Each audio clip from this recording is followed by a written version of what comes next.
Okay, in this video I'm going to do a review on the Apple iPad 3, or as it's officially called, the new iPad 3rd generation.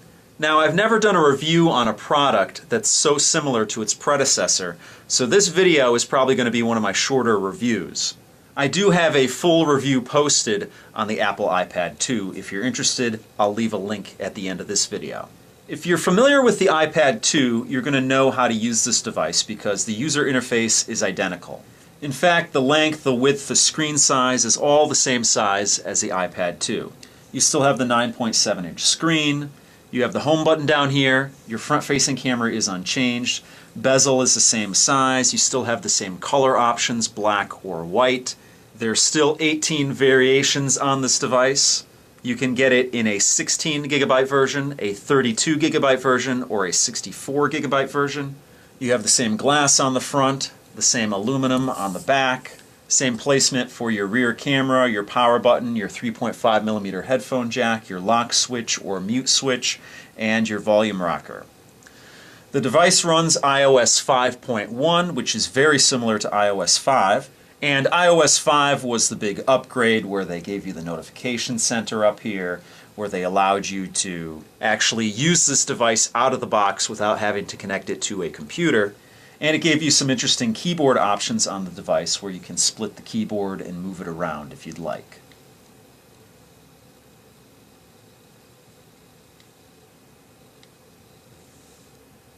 And it allows you to switch between apps by using your 4 fingers, just by swiping to the side, or you can pinch to go back to the home screen.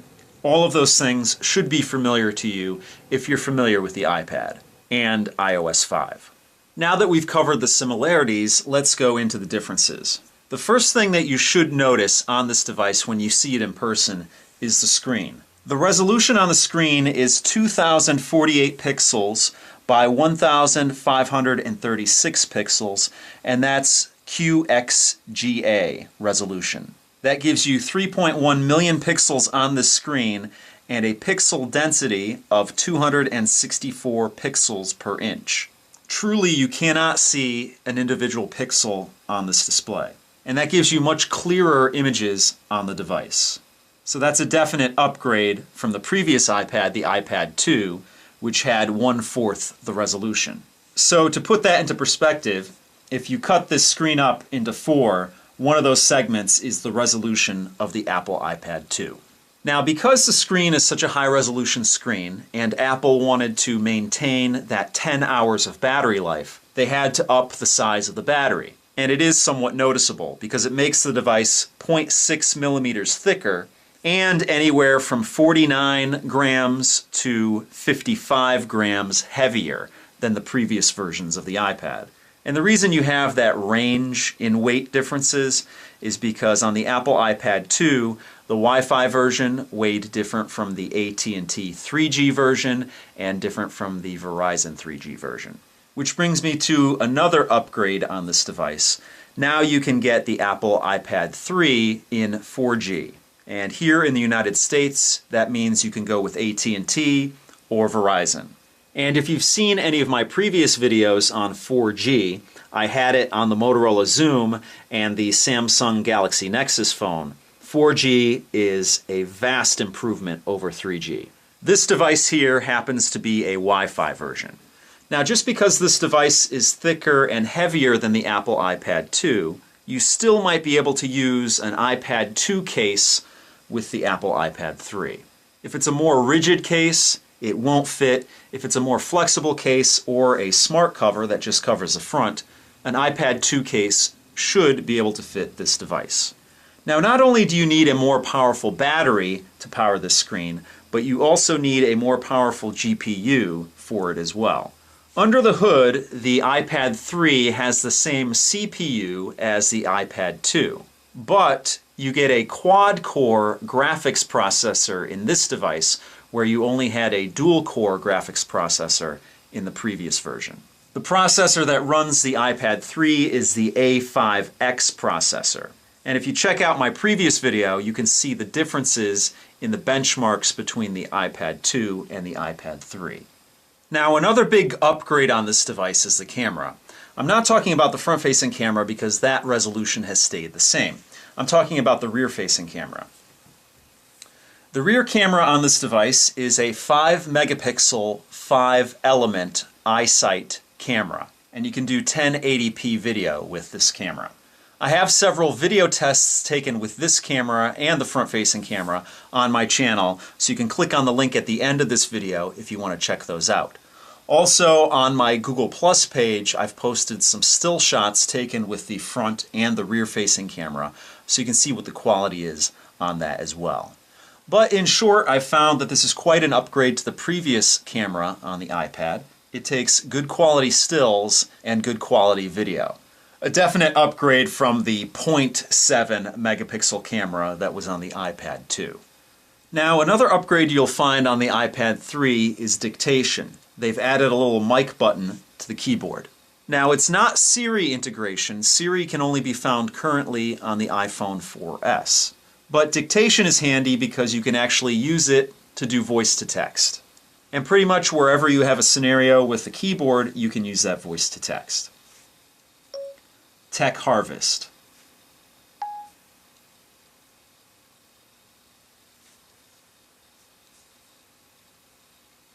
Let me go to my YouTube channel here. And I'm just going to show you the performance of the pinch to zoom and the scrolling.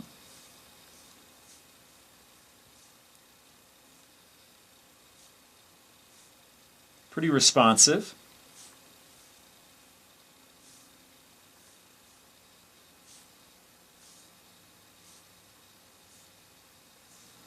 And I'll pinch to zoom in and out. It's pretty responsive.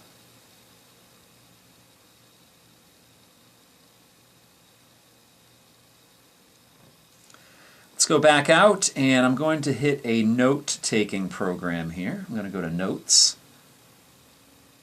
and I'm going to see how the dictation works.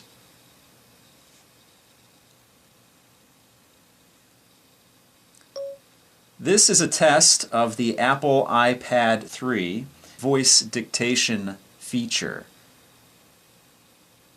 And then you have to hit this again to turn it off. It's not automatic like Android. And let's see what it says. This is a test of the Apple iPad 3, it's spelled out 3, voice detection feature, and then you have to hit this again to turn it on. So, as I was explaining the feature to you, it actually did the voice to text on that. So it's pretty accurate, and it's definitely a welcome addition because as long as it's accurate, you can definitely speak faster than you can type. Let's click out of this. And there's one last thing I wanted to try out, and that's this Epic Citadel. And this is a Unreal game demo. It's actually not a game.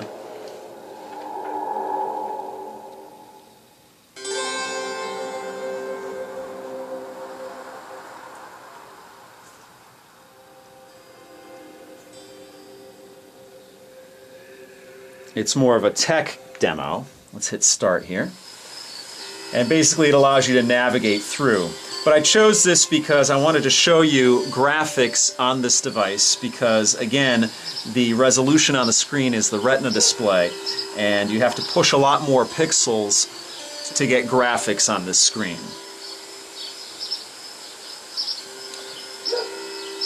So let's just click on here.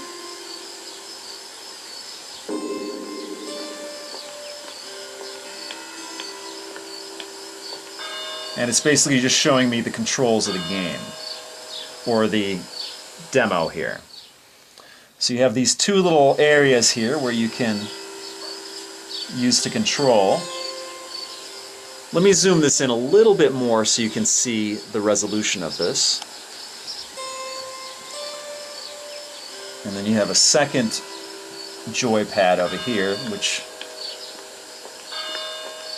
does your direction. And then this does your looking around. And I'm more used to doing this on a gamepad than I am used to doing it on a touch screen like this.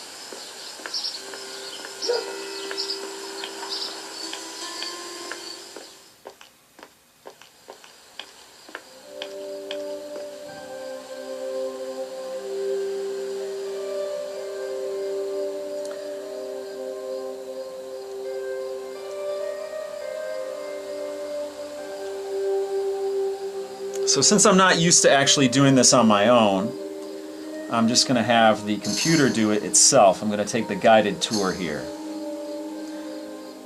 That way you can see the graphics for yourself. Everything looks very smooth.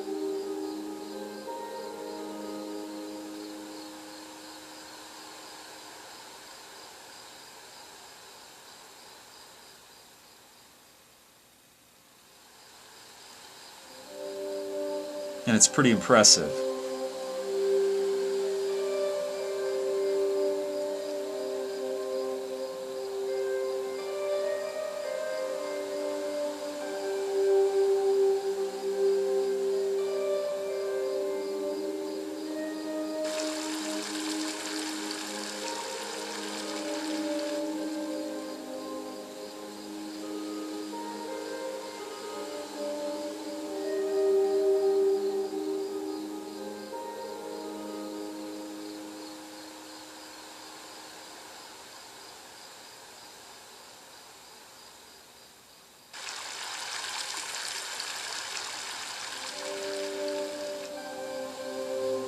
Now, I could be walking through this world myself, as I showed you before. This is all the same assets and the same graphics that you would be doing or dealing with if you were walking through yourself.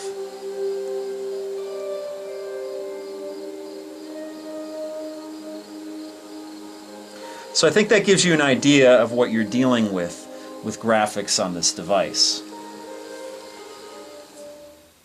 So that's the brand new Apple iPad 3. If you're in the market to buy a tablet right now and you like iOS, then this is a great option for you. If you currently own an Apple iPad 2 and you're thinking of upgrading, unless you really want the higher resolution screen or the higher resolution camera or the 4G capability of this device, I wouldn't say there's a definite need for you to run out and upgrade to an Apple iPad 3. So that pretty much does it for this video. If you have any questions or comments, please post them down below. If you like what you see, please subscribe. And as always, if you want to help out my channel, you can give me a thumbs up or favorite this video. So that's it for now. I'll see you guys next time.